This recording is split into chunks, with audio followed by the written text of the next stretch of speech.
Hello everyone, a very warm welcome to Civils Prep. So we have already started new NCERT series in which we have completed 2 chapters. Now let's begin with the third chapter. Now third chapter is related to landforms and lifeforms. So landforms basically होते क्या हैं, सबसे पहले ये discuss करते हैं.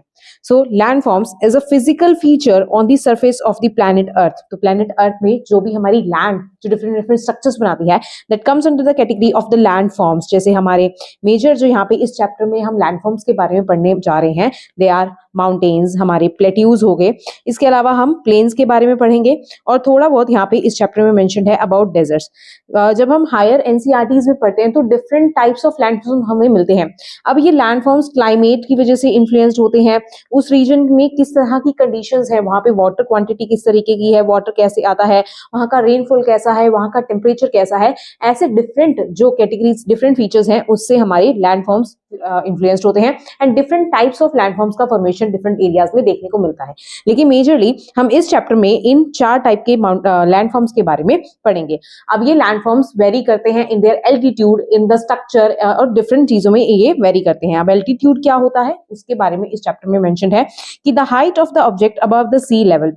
एक basically हमारे सी लेवल को लैंडमार्क माना जाता है कि इस सी लेवल से कितना ज्यादा ये हमारा जो भी लैंडफॉर्म हम पढ़ने जा रहे हैं वो कितना ज्यादा ऊंचाई पे है, उसके बेसिस पे इन लैंडफॉर्म्स को बेसिकली डिफरेंशिएट किया जाता है. जैसे कि अगर हम माउंटेन्स के बारे में देखें तो माउंटेन्स की जो हाइट होती है वो बहुत ज्यादा होती है in comparison to the other types of landforms, जैसे कि हमारा प्लेट्यूज हो गया, देन हमारे प्लेन एरियाज हो गए. तो उनके कंपैरिजन में सी लेवल से हमारे माउंटेन्स जो होते हैं वो बहुत ज्यादा ऊपर उठे हुए होते हैं. तो ये हमारे सी लेवल की हाइट, सी लेवल से हाइट के बेसिस पे हमारे डिफरेंट लैंडफॉर्म्स जो है वो डिफरेंशिएटेड होते हैं. अब लैंडफॉर्म्स की कैटेगरीज यहाँ पे मेंशन्ड है कि इनको बेसिकली 3 पार्ट्स में हम 3 कैटेगरीज में डिवाइड कर सकते हैं. One we have the mountains, second we have the plateaus and third we have the plains. Different जो लैंडफॉर्म्स होते हैं they have different climates and are home to various varieties of the flora and fauna. क्योंकि हमारी plants की varieties, हमारे animals की varieties, देखो flora में हमारे आते हैं प्लांट्स की वैरायटीज, जितने भी हमारे प्लांट के फॉर्म्स होते हैं they comes under the category of the flora, और जितने भी हमारे एनिमल्स की कैटेगरीज होती हैं they comes under the categories of the फोना. तो हमारे प्लांट्स एंड एनिमल्स हमारे क्लाइमेटिक कंडीशंस पे वेरी करते हैं. डिफरेंट जो हमारे क्लाइमेटिक रीजन्स है वहां पे different type of flora and फोना पाए जाते हैं. तो क्योंकि हमारे लैंडफॉर्म्स भी हमारी क्लाइमेटिक कंडीशन से इन्फ्लुएंस्ड होते हैं तो डिफरेंट लैंडफॉर्म्स वाले रीजन में different kind of flora and फोना पाए जाते हैं. तो यहाँ पे ये चीज मेंशन्ड है. अब हम एक एक करके टाइप्स ऑफ लैंडफॉर्म्स के बारे में देखते हैं.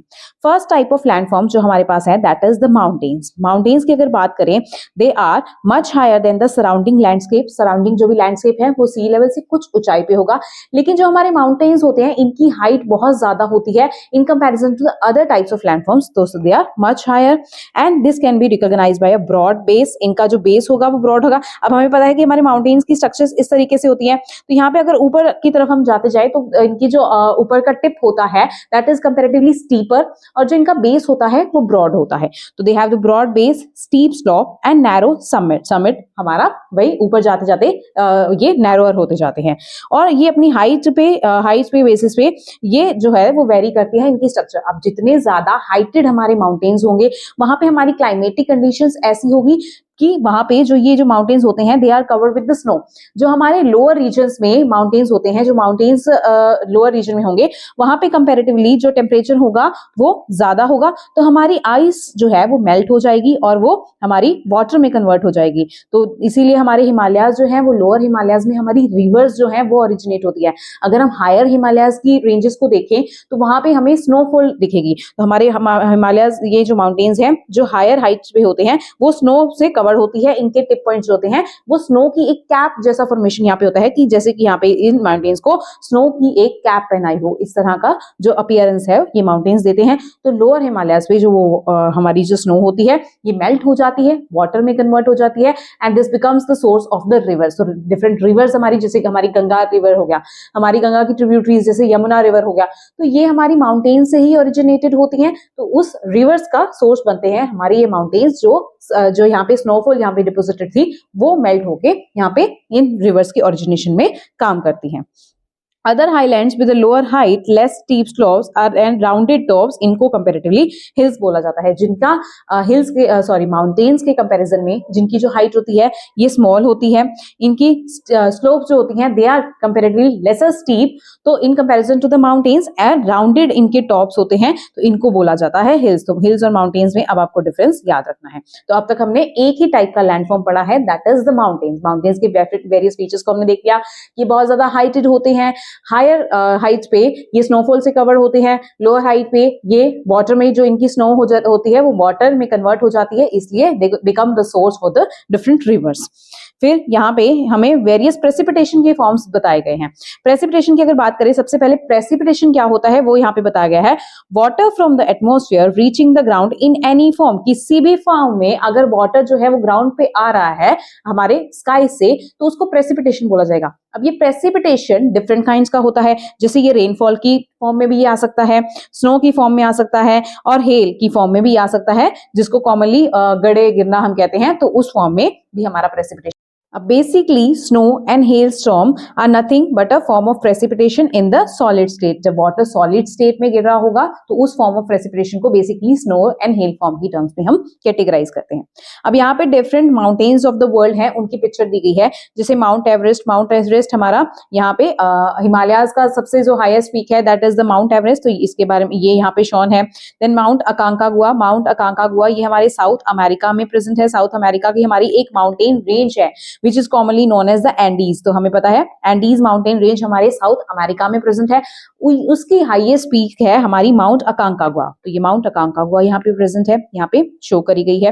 Then Mount Kilimanjaro. किलिमंजारो हमारी माउंटेन रेंज ना होकर के एक आइसोलेटेड काइंड ऑफ माउंटेन है जो हमारे अफ्रीका के तंजानिया में प्रेजेंट है, तो वो यहाँ पे शो किया गया है। तो ये भी द मोस्ट इंपॉर्टेंट है क्योंकि ये हमारे अफ्रीका के केस में अगर बात करें तो अफ्रीका की हाईएस्ट पीक है हमारी माउंट किलिमंजारो, ये तंजानिया में प्रेजेंट है, अफ्रीका की हाईएस्ट पीक है। नेक्स्ट है माउंट ब्लैंक। ये माउंट ब्लैंक हमारे वेस्टर्न यूरोप में प्रेजेंट है। तो वेस्टर्न यूरोप में जो हमारे एल्प्स माउंटेन रेंज है उस माउंटेन रेंज की ये वन ऑफ द पीक है, दैट इज माउंट ब्लैंक। तो वेरियस जो इंपॉर्टेंट हमारे माउंटेन की जो पीक्स हैं वो यहाँ पे इस इन फोटोग्राफ्स में शो करी गई है। देन माउंट कंचनजंगा, ये हमारे इंडिया के सिक्किम में प्रेजेंट है, तो ये भी इंडिया की हाईएस्ट पीक है, तो ये भी हमारी इंपॉर्टेंट हो जाती है माउंट कंचनजंगा, या कांगसेनजोमा भी इसको बोला जाता है in the local terms.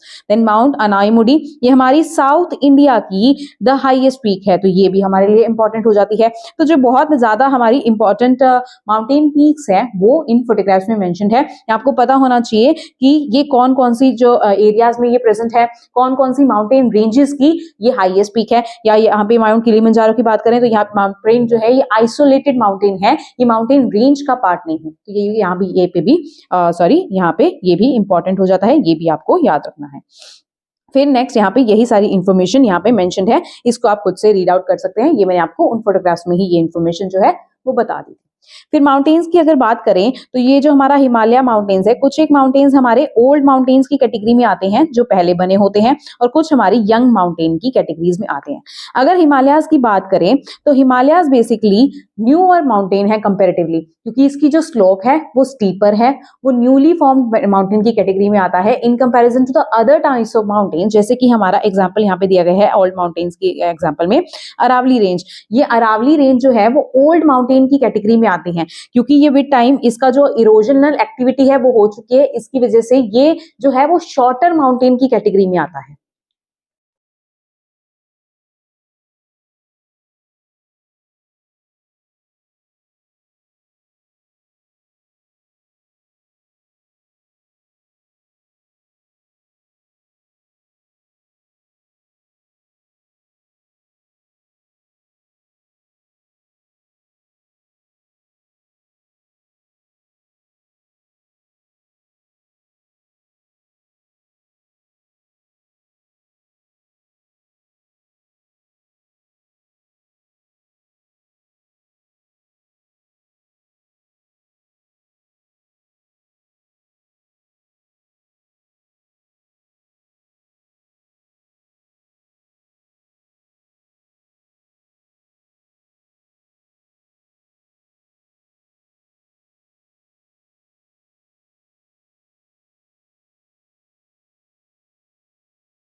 Next important land form जो हम हमारे माउंटेन्स के बाद देखने जा रहे हैं दैट इज द प्लेट्यूज। अब प्लेट्यूज हमने स्टार्टिंग में ही पढ़ा, माउंटेन की कंपैरिजन में इसकी जो हाइट होती है वो लोअर होती है।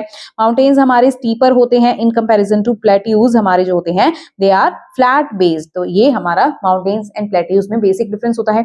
इसके अलावा प्लेट्यूज की बात करें तो जनरली जो प्लेट्यूज होते हैं they are mineral rich, although minerals हमारे माउंटेन्स में भी पाए जाते हैं, लेकिन प्लेट्यूज में हमारे minerals in comparison to the mountains थोड़े बहुत ज्यादा पाए जाते हैं। तो यहाँ पे they rises from the surrounding, they has much और लेस फ्लैट सरफेस यहाँ पे पाई जाती है।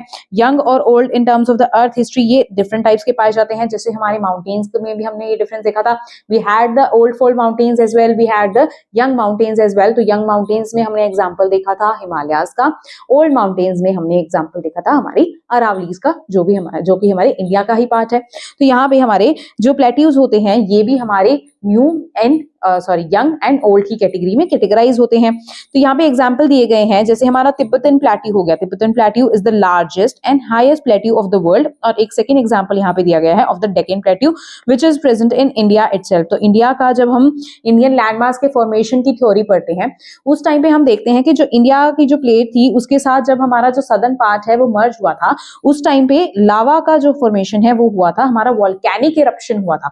तो वॉल्केनिक इरप्शन से लावा की वजह से, लावा के डिपोजिशन की वजह से हमारे डेक्कन प्लेट्यू का फॉर्मेशन हुआ था। अब क्योंकि ये हमारा डेक्कन प्लेट्यू लावा के रिलीज की वजह से हुआ है, इसलिए इसमें यहाँ पे ब्लैक सॉइल जो है वो हमें पाई जाती है। तो ब्लैक सॉइल हमारी एक फर्टाइल सॉइल है। अब यहाँ पे क्योंकि ये वेरियस न्यूट्रिएंट्स जो क्रॉप्स की ग्रोथ के लिए चाहिए होते हैं वो इस ब्लैक सॉइल में प्रेजेंट होते हैं। तो ये ब्लैक सॉइल्स हमारे वेरियस क्रॉप्स की प्रोडक्शन को सपोर्ट करते हैं, जैसे कि कॉटन की प्रोडक्शन को ये बहुत ज्यादा सपोर्ट करता है। तो यहाँ पे हमारा जो डेक्कन प्लेट्यू वाला रीजन है वहां पे कॉटन का प्रोडक्शन जो है, कॉटन का कल्टीवेशन बहुत ज्यादा देखा जाता है। तो हमारा प्लेट्यू रीजन अगर वो वॉल्केनिक इरप्शन से हमारा जो प्लेट्यू है वो फॉर्म्ड हुआ है, उस केसेस में ये हाईली कल्टीवेबल भी बन सकता है। लेकिन अगर बात करें तो सारे ही प्लेट्यूज जो है वो इतने ज्यादा फर्टाइल नहीं होते हैं। कुछ प्लेट्यूज हमारे रॉकी प्लेट्यूज की कैटेगरी में भी आते हैं। तो ये रॉकी प्लेट्यूज जो होते हैं तो वहां की सॉइल को ये रॉकी प्लेट्यूज इनफर्टाइल बना देते हैं। तो ऐसे रीजन्स में ज्यादा क्रॉप का प्रोडक्शन सूटेबल नहीं होता, ज्यादा क्रॉप की प्रोडक्शन को ये प्लेट्यू रीजन सपोर्ट नहीं करते हैं, तो ये ज्यादा फर्टाइल नहीं होते हैं। तो दोनों ही तरह के प्लेट्यूज हमें पाए जाते हैं जो हमारे लिए क्रॉप की प्रोडक्शन को सपोर्ट करते हो, या कुछ जो प्लेट्यू रीजन है वो क्रॉप्स की प्रोडक्शन को सपोर्ट नहीं भी करते हैं। तो डेक्कन प्लेट्यू हमारा रीजन है जो हमारी ब्लैक सॉइल में, ब्लैक सॉइल जहां पे पाई जाती है, यहाँ पे हमारे कॉटन जैसे क्रॉप्स का कल्टीवेशन देखने को मिलता है। इसके अलावा डेक्कन प्लेट्यू क्योंकि ये लावा के रिलीज की वजह से यहाँ पे बना है, यहाँ पे मिनरल्स भी हाईली अवेलेबल होते हैं। तो हमारा जो इंडिया का डेक्कन प्लेट्यू वाला रीजन है ये पाया जाता है सेंट्रल इंडिया के रीजन में, जैसे हमारा महाराष्ट्र वाला रीजन हो गया, एंड साउथ इंडिया के रीजन में। तो साउथ इंडिया की मोस्टली जो स्टेट्स हैं दे कम्स अंडर, ये हमारे डेक्कन प्लेट्यू की कैटेगरी में आते हैं। डेक्कन प्लेट्यू जो है वहां पे हमारे साउथ इंडिया की स्टेट्स में फैला हुआ है। तो साउथ इंडिया के स्टेट्स में हमारे कॉटन कल्टीवेशन भी देखा जाता है, as well as mineral rich states भी देखे जाते हैं, जैसे हमारा कर्नाटका हो गया, केरल हो गया। तो इन रीजन्स में हमारे हमारे पास मिनरल्स का जो प्रोडक्शन है वो देखने को मिलता है। तिब्बतन प्लेट्यू के बारे में यहाँ पे फैक्ट दिए गए हैं। इसके बाद तिब्बतन प्लेट्यू की बात करें, इसका एवरेज एल्टीट्यूड है अबाउट द 45 मीटर, और इस तिब्बतन प्लेट्यू को कॉमनली बोला जाता है roof of the world. Roof of the world क्योंकि इसकी हाइट बहुत ज्यादा है, तो ये ऐसा लगता है कि ये जैसे हमारे पूरे एशिया के कॉन्टिनेंट को कवर किए हुए है, जैसे ये एक रूफ जो हमें कवर करती है, तो इसको बोला जाता है रूफ ऑफ द वर्ल्ड। क्योंकि हमारे जो प्लेट्यूज होते हैं, मेजॉरिटी ऑफ द प्लेट्यूज में बहुत सारे मिनरल्स पाए जाते हैं, तो इनको commonly store house of the minerals भी बोला जाता है, सारे के सारे प्लेट्यूज को। अब हम देखते हैं यहाँ पे वेरियस प्लेट्यूज के एग्जांपल दिए गए हैं, जैसे east African plateau. Now this plateau is famous for the gold and diamond mining। तो वेरियस प्लेट्यूज में वेरियस टाइप ऑफ मिनरल्स जो हैं वो पाए जाते हैं। इंडिया की अगर बात करें तो इंडिया में बहुत सारे प्लेट्यूज में we have the reserves of iron, coal and manganese. ये हमारे छोटा नागपुर प्लेट्यू जो हमारा सेंट्रल इंडिया में प्रेजेंट है, वहां पे ये रिजर्व्स जो हैं वो पाए जाते हैं। द प्लेट्यू के इन्वायरमेंट की बात करते हैं। The plateau environment is very diverse across the world. यहाँ पे रॉकी सॉइल भी हो सकती है जो बहुत ज्यादा क्रॉप्स के प्रोडक्शन को सपोर्ट नहीं करती है, और जो हमारी जैसे डेक्कन प्लेट्यू जैसा रीजन है जो वॉल्केनिक इरप्शन से फॉर्म हुआ है, वहां पे हम जो क्रॉप्स के प्रोडक्शन को सपोर्ट कर सकते हैं। ये चीज मैं आपको पहले ही एक्सप्लेन कर चुकी हूँ। इसके अलावा जो वेरियस प्लेट्यूज होते हैं उसमें वहां पे वेरियस वाटरफॉल्स पाए जाते हैं। अब important waterfalls of the world भी हमारे लिए इंपॉर्टेंट हो जाते हैं। जैसे यूपीएससी ने मे बी 2024 के प्रीलिम्स में ही वेरियस वाटरफॉल से क्वेश्चंस पूछा था, तो वहां पे वो क्वेश्चन इंपॉर्टेंट था। तो वाटरफॉल से क्वेश्चंस रिपीटेडली यूपीएससी पूछता रहता है। अब क्योंकि ये वेरियस वाटरफॉल्स हमारे यहाँ पे एग्जांपल्स इसके दिए गए हैं कि कौन कौन सी प्लेट्यूज रीजन में कौन कौन से हमारे वाटरफॉल्स पाए जाते हैं। जैसे जैम्बेजी रिवर जो हमारी सदर्न अफ्रीका में प्रेजेंट है, उस जैम्बेजी रिवर से विक्टोरिया फॉल्स निकलता है। तो ये विक्टोरिया फॉल्स बहुत ही इंपॉर्टेंट और बहुत ही फेमस है, ये आपको याद होना चाहिए। ये जैम्बेजी रिवर जो सदर्न अफ्रीका से निकलती है उसके ऊपर हमारा विक्टोरिया फॉल प्रेजेंट होता है। उसके अलावा इंडिया के छोटा नागपुर प्लेट्यू रीजन में सुबर्ण रेखा रिवर ओरिजिनेट होती है। तो सुबर्ण रेखा रिवर पे हमारा हुंड्रू फॉल्स प्रेजेंट है। तो ये इंडिया के लिए इंपॉर्टेंट वाटरफॉल है। इसके अलावा हमारे सदर्न इंडिया का बहुत ही फेमस वाटरफॉल शरावती रिवर पे प्रेजेंट है। उस पे इस वाटरफॉल को बोला जाता है जॉग फॉल्स। तो बहुत ही इंपॉर्टेंट फॉल्स के नाम पे वाटरफॉल्स के नाम यहाँ पे दिए गए हैं, ये आपको अच्छे से याद होने चाहिए। इसके अलावा ये हमारे मेघालय रीजन में हमारे ईस्टर्न इंडिया में एक वाटरफॉल प्रेजेंट है विच इज नोहकलिकाई फॉल्स। ये हमारे it is present 340 metres from the Cherrapunji plateau. तो ये मेघालय रीजन में हमारा इंपॉर्टेंट वाटरफॉल यहाँ पे ये दिया गया है। तो ये वाटरफॉल्स आपको याद होने चाहिए। ये हमारे नोहकलिकाई फॉल्स जो है उसकी यहाँ पे इमेज दी गई है। अब हमने इस चैप्टर में दो टाइप्स ऑफ लैंडफॉर्म्स कवर कर लिए। First we covered the mountains, second we covered the plateaus. Third type of landform जो हम इस चैप्टर में कवर करने जा रहे हैं that is the plains. Plains की अगर बात करें, these are the landforms that have extensive flat और gently undulating surface। तो माउंटेन्स की अगर हम बात करें तो हमने कहा था कि सी सरफेस से बहुत ज्यादा ऊंचाई पर हमारे माउंटेन्स प्रेजेंट होते हैं।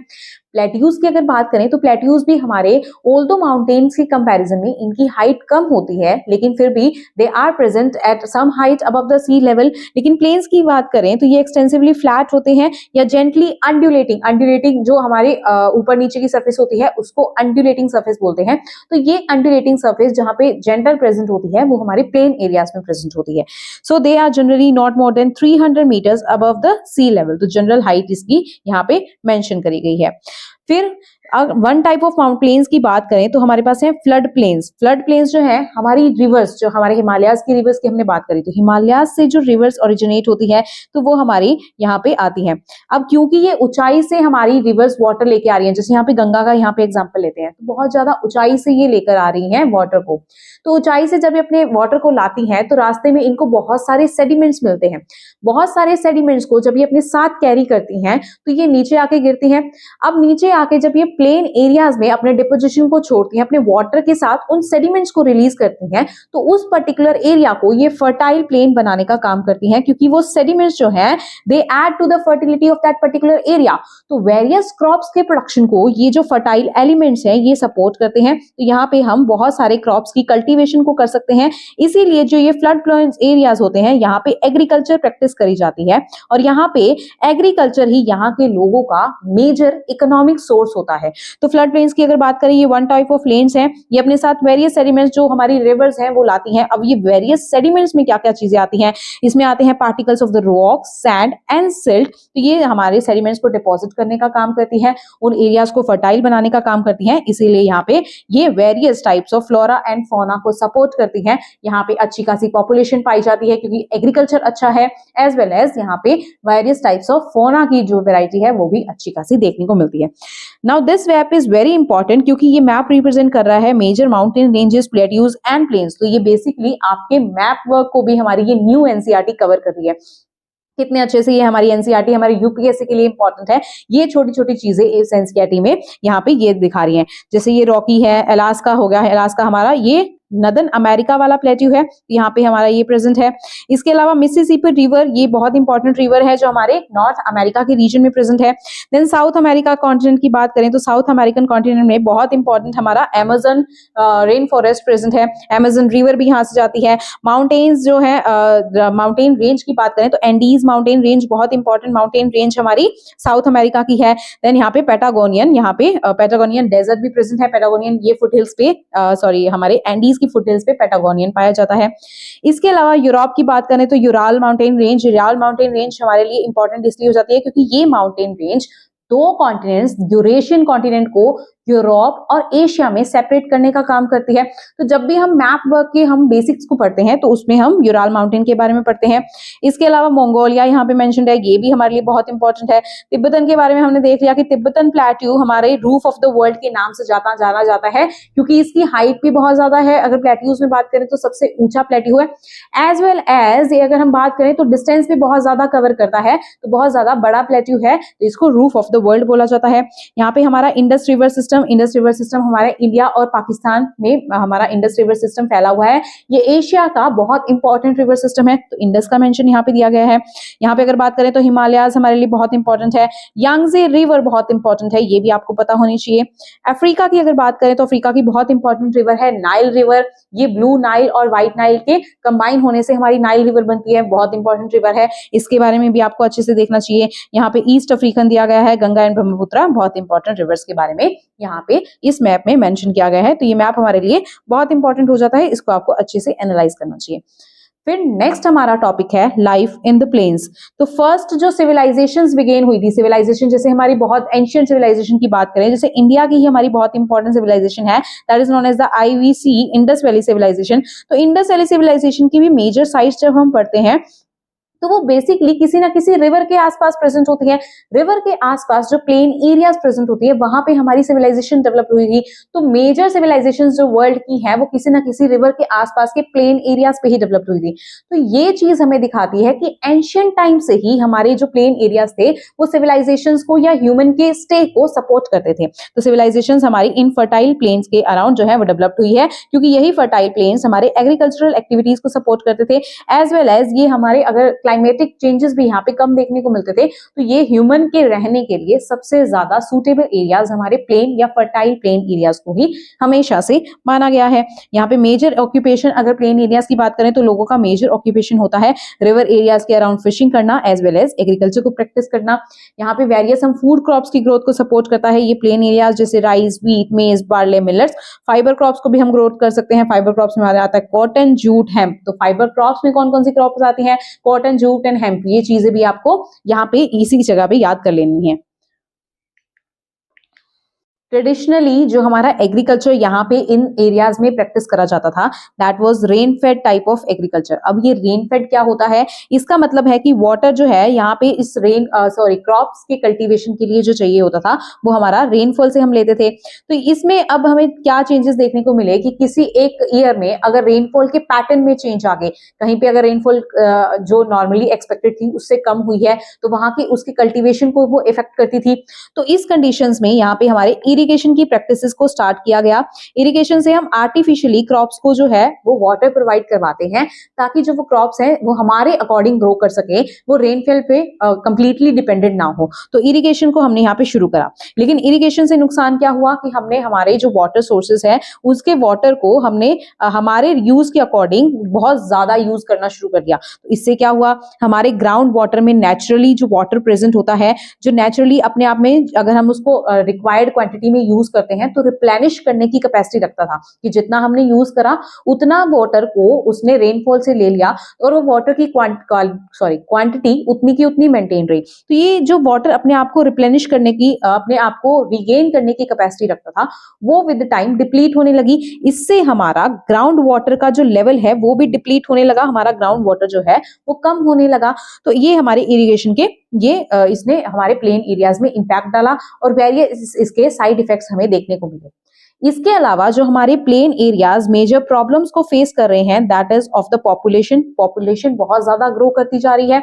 इसकी वजह से हमारा जो रिवर सोर्सेज पे जो डिपेंडेंस है वो बहुत ज्यादा बढ़ रहा है। हमारी जो रिवर्स हैं वो पॉल्यूट हो रही हैं, तो पॉल्यूशन भी एक अनदर इंपॉर्टेंट जो प्रॉब्लम है वो हमारे प्लेन एरियाज जो है वो फेस कर रहे हैं। तो प्लेन एरियाज में इन सब फैक्टर्स की वजह से इस लैंड की जो फर्टिलिटी है वो विद टाइम डिक्रीज होती जा रही है। तो फर्टिलिटी पे मेजर इंपैक्ट यहाँ पे देखने को मिल रहा है। जो हमारे अच्छे खासे जो पहले जितने एग्रीकल्चर की एक्टिविटीज को, पहले जितनी कल्टीवेशन, क्रॉप्स की कल्टीवेशन को हमारे प्लेन एरिया सपोर्ट कर पा रहे थे, अब उतने ज्यादा फर्टाइल ये नहीं है, उतने ज्यादा क्रॉप्स को ये सपोर्ट नॉर्मल कंडीशंस में करने की कैपेसिटी ये नहीं रखते हैं। इसके अलावा हमारी कल्चरल एक्टिविटीज ने, हमारे फेस्टिवल्स ने, सेरेमनीज ने, रिचुअल्स ने भी हमारे इन रिवर सिस्टम को कहीं ना कहीं नेगेटिवली इम्पैक्ट डालने में काम करा है। तो उस चीज से भी हमारे प्लेन एरियाज में हमें जो इनकी फर्टिलिटी है उसमें डिक्लाइन देखने को मिला है। फिर रिवर नेविगेशन है, it is easy and supports lots of economic activities. तो इकोनॉमिक एक्टिविटीज के बढ़ावा देते हुए भी हमने इन रिवर्स को नेगेटिवली इम्पैक्ट करने का काम करा है, जिससे हमारे प्लेन एरियाज भी नेगेटिवली इम्पैक्ट हुए हैं, उनकी फर्टिलिटी में भी डिक्रीमेंट देखने को मिला है। फिर हमने 3 तरीके के लैंडफॉर्म्स अब तक देख लिए। सबसे पहले हमने देखा था about the mountains, second we saw the plateaus and third number पे हमने देखा था हमारे प्लेन एरियाज के बारे में। नेक्स्ट इंपॉर्टेंट जो लैंडफॉर्म्स हमारे इंडिया में भी प्रेजेंट है और ऑल ओवर द वर्ल्ड भी हमारे पास प्रेजेंट होते हैं, दे आर द डेजर्ट्स। अब डेजर्ट्स, इनकी फर्टिलिटी ऑल्दो बहुत ज्यादा नहीं होती, लेकिन ये जो डेजर्ट्स का एक्सपेंशन है, ये जो डेजर्ट्स जो पहले एक कन्फाइंड एरिया में कन्फाइंड थे, इनका जो एक्सपेंशन विद टाइम इंक्रीज होता जा रहा है, तो ये डेजर्टिफिकेशन हमारे लिए बहुत ज्यादा नेगेटिवली इम्पैक्ट कर रहा है।